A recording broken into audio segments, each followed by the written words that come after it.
ഏകദേശം 50,000 രൂപ വരുന്ന ഒരു 3D മെഷീനാണ് നമ്മളിപ്പം വർക്ക് ചെയ്തുകൊണ്ടിരിക്കുന്നത്. ഇതിങ്ങനെ ഇങ്ങനെ ഒന്ന് വിടർത്തിക്കാൻ തന്നെ അതിങ്ങോട്ട് വരും.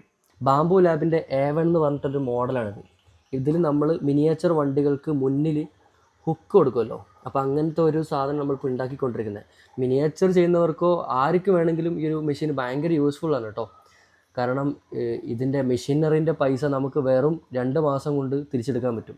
അപ്പോൾ ഒരു വർഷം കൊണ്ട് നമുക്ക് ഏകദേശം ഒരു മാസം 50,000 രൂപ രീതിയിൽ നമ്മളെ കാര്യങ്ങളൊക്കെ ഉണ്ടാക്കി സെല്ല് ചെയ്ത്, അതായത് പ്രൊഡക്ഷൻ ചെയ്ത് സെൽ ഔട്ട് ചെയ്യുകയാണെങ്കിൽ ഒരു വർഷം കൊണ്ട് ഏകദേശം നമുക്ക് 6 ലക്ഷം രൂപയാണ് ഈ ഒരൊറ്റൊരു മെഷീനെ കൊണ്ട് നമുക്ക് ഉണ്ടാക്കാൻ പറ്റുന്നത്. അപ്പോൾ ഇതുപോലെ ഒരു 3 മെഷീൻ ഉണ്ടെങ്കിൽ ഇതുപോലെ വർക്കിംഗ് ചെയ്തോളൂ. നമ്മൾ ജോലി കഴിഞ്ഞിട്ട് രാത്രി സമയങ്ങളിലൊക്കെ ചെറിയൊരു രീതിയിൽ കുറച്ച് ടൈം ഇൻവെസ്റ്റ് ചെയ്ത് ഫ്യൂഷൻ 360 ഇതിൻ്റെ വർക്കും കാര്യങ്ങളൊക്കെ സെറ്റ് ചെയ്തേക്കുന്നത്. സോ ഇതൊരു മിനിയേച്ചർ വണ്ടികൾക്ക് വെക്കാൻ വേണ്ടി പാകത്തിലുള്ള ഒരു സാധനമാണ്. ഏകദേശം ഒരു 25 പീസ് അങ്ങനെ ഉണ്ടെന്ന് തോന്നുന്നു ഏകദേശം. ഞാൻ ജസ്റ്റ് ചുമ്മാ നിങ്ങൾക്ക് ഇതിൻ്റെ ഔട്ട് കാണാൻ വേണ്ടിയിട്ട് ഒരു വീഡിയോ സെറ്റ് ചെയ്തതാണ്. ഈ ബെഡിൽ ഫുള്ളായിട്ട് നമ്മൾ ഇത് ചെയ്യുകയാണെങ്കിൽ ഒരുപാട് വർക്കുകൾ നമുക്ക് ചെയ്യാൻ പറ്റും. സോ ഇതിൻ്റെ ഭയങ്കര ഡീറ്റെയിലാണ്. ഇപ്പോൾ ഇതിൻ്റെ ഔട്ട് ഞാൻ ഇതിൻ്റെ വീഡിയോയുടെ അവസാനം നിങ്ങൾക്ക് കാണിച്ചു തന്നേക്കാം. AMSഉം ഈ ഒരു മെഷീൻ അടക്കമാണ് ഏകദേശം 50,000 രൂപ. അപ്പോൾ ഇനിയും ഗാഡ്ജറ്റ്സുകൾ നിങ്ങൾ ഇതിൻ്റെ കൂടെ ആഡ് ഓൺ ചെയ്യുന്നുണ്ടെങ്കിൽ കുറച്ചും കൂടി പ്രൈസ് അങ്ങോട്ടൊക്കെ വേരിയേഷൻ വരും. നിങ്ങൾക്ക് ബഡ്ജറ്റ് കുറവാണെങ്കിൽ ക്രിയാലിറ്റിൻ്റെ വേറെ ബ്രാൻഡുകളുണ്ട്, അത് കുറച്ചും കൂടി യൂസർ ഫ്രണ്ട്ലിയും കൂടിയാണ്. അതുമാത്രമല്ല ഇതും അടിപൊളിയൊക്കെയാണ്, മൊത്തം ഓട്ടോമാറ്റിക്കാണ്. അതാകുമ്പോൾ ക്രിയാലിറ്റിൻ്റെ ഒക്കെ എടുക്കുന്ന സമയത്ത് കുറച്ചും കൂടി ബഡ്ജറ്റ് കുറയും, ഒരു 25,000 20,000 ആ റേഞ്ചിലൊക്കെ ഇതിൻ്റെ മെഷീൻ നമുക്ക് അവൈലബിൾ ആണ്. ഇവിടെ ടൈമിങ് കാണിക്കുന്നുണ്ട്, എത്ര ടൈം കൊണ്ട് തീരും, എന്തൊക്കെ എല്ലാ കാര്യങ്ങളും, ഇത്ര ചൂടിൽ വർക്ക് ചെയ്യുന്നുണ്ട്, അങ്ങനെയുള്ള എല്ലാ കാര്യങ്ങളും ഈ ഡിസ്പ്ലേയിൽ വരുന്നത്. ടച്ച് ഡിസ്പ്ലേ ആണ്. അപ്പോൾ തൽക്കാലം ഈ ഒരു വയർ ഇവിടെ കേബിൾ ടൈ വെച്ച് സെറ്റ് ചെയ്ത് ഇങ്ങനെയല്ല ശരിക്കും ഉണ്ടാവേണ്ടത്.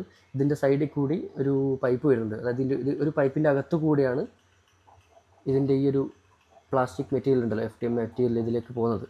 അപ്പം കുറച്ച് ചെറിയൊരു സിമ്പിളായിട്ട് നിങ്ങൾക്ക് കാണിച്ചു തരാം എന്താണ് ഇതിൻ്റെ ഔട്ട്പുട്ട്, ഇതെങ്ങനെയൊക്കെയാണ് വർക്കിംഗ് ചെയ്യുന്നതെന്നുള്ള ജസ്റ്റ് ചെറിയൊരു വീഡിയോ മാത്രമാണ്. അപ്പം നിങ്ങളിത് വാങ്ങിക്കുകയാണെങ്കിൽ നിങ്ങൾക്ക് അത്യാവശ്യം നിങ്ങളുടെ ജോലിയും കാര്യങ്ങളൊക്കെ കഴിഞ്ഞ് ഒരു പ്രൊഡക്ഷൻ ലെവലിൽ വീട്ടിലൊരു 3 മെഷീനൊക്കെ വെച്ച് ഇങ്ങനെ മിനിയേച്ചർ വണ്ടികളും പിന്നെ നമ്മുടെ മിക്സീൻ്റെ ജാറിൻ്റെ പിടിയും അങ്ങനെ പൊട്ടിപ്പോയ ചെരുപ്പിൻ്റെ വള്ളികളും അങ്ങനെ പല രീതിയിലും പല സാധനങ്ങളും നമുക്ക് ഉണ്ടാക്കിയെടുക്കാം. നിങ്ങളൊരു ആർട്ടിസ്റ്റ് കലാകാരനും കൂടി ആകുമ്പോൾ അപ്പോൾ നിങ്ങൾക്ക് അടിപൊളിയായിട്ട് വേറെ പല സംഭവങ്ങളും നമുക്കിതിൽ എടുക്കാൻ പറ്റും. പിന്നെ നമുക്ക് ചെറിയ ചെറിയ ഗിഫ്റ്റിംഗ് ഐറ്റംസ്, ചെറിയ ലെറ്റേഴ്സിൻ്റെ ഉള്ളിൽ ഈ പറഞ്ഞ കണക്ക് ചെറിയ ലൈറ്റിംഗ് ഒക്കെ കൊടുത്ത് ചെയ്യുന്ന സംഭവങ്ങളൊക്കെ ആണെങ്കിൽ നമുക്ക് എന്ത് ചെയ്യാം, ഈ ഒരു മെഷീൻ ഭയങ്കര യൂസ്ഫുള്ളാണ്.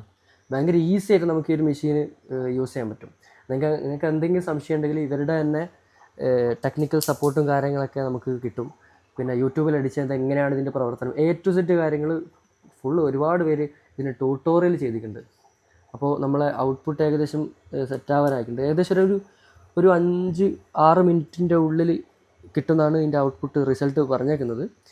നല്ല ഫാസ്റ്റായിട്ട് ഇത് മനുഷ്യന്മാരെക്കാട്ടും കൂടുതൽ വർക്ക് ചെയ്യുന്നുണ്ട്. മെറ്റീരിയൽ ഉണ്ടല്ലോ നമ്മൾ ഉണ്ടാക്കിയെടുത്തത്, അതിനെ നമുക്ക് ഇതിങ്ങനെ ഇങ്ങനെ ഒന്ന് വിടർത്തിക്കാൻ തന്നെ അതിങ്ങോട്ട് വരും. അപ്പോൾ അത്രയും നല്ല ഹൈ ക്വാളിറ്റി തന്നെ നമുക്ക് സാധനം കിട്ടിയിട്ടുണ്ട്. അപ്പോൾ ഇതുപോലെയുള്ള എന്തൊക്കെ കാര്യങ്ങൾ നമുക്ക് ചെയ്യാമെന്നറിയോ? ഇത് മാത്രമല്ല, ഇത് വീഡിയോയിൽ പർപ്പസിന് വേണ്ടിയിട്ട് ചുമ്മാ നിങ്ങൾക്ക് ഇങ്ങനെയൊക്കെ ചെയ്യാം, ഇതിൻ്റെ ക്വാളിറ്റി എത്രത്തോളം ഉണ്ട് എന്ന് മനസ്സിലാക്കാൻ വേണ്ടിയിട്ട് ഞാൻ ജസ്റ്റ് ഉണ്ടാക്കി എടുത്തുന്നുള്ളൂ.